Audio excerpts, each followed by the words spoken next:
Hey, happy Thursday, everybody. Shaun coming at you from HighLevel. So see this little button right here on the page that looks so insignificant? It is actually massive and huge. Check this out. This is the launch of visual editing for AI Studio. So watch this awesome, cool video here. When you go down here, you hit visual edits, check this out. You click on stuff, and now you can edit it over in the left panel. You can change all kinds of really cool things. You can do all kinds of actual visual edits real time right there. You can change fonts. You can do all kinds of amazing things. So huge, huge, huge, huge props to the team for making this happen. This is just amazing. So you got to check this out. But this is the ability to go into the AI Studio designs after you've tackled them and literally click visual edits and start going in there and changing lots of cool stuff all by yourself without having to force the AI. So these are kind of like, I want to do like small changes. I want to change the font style. I want to change the color. I want to, move stuff around a little bit. It's very easy to do, gives you a lot of control, and check it out.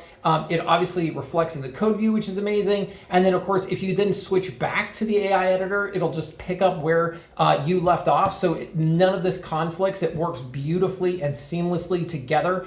So this is a massive upgrade by the team on the AI Studio. And the way you do this, again, just to, if you learn nothing else from my crazy video here, you go down here and click the visual edit button right there, visual edits, to enable it. So that tells the system, hey, I want to kick out of pure AI mode and I want to go to visual mode. And then of course you can go back. So anyways, this is a huge advancement on AI Studio. Really huge props to the team on this. Hope all of you are having an amazing Thursday, and I'll see you in the next video. Thanks.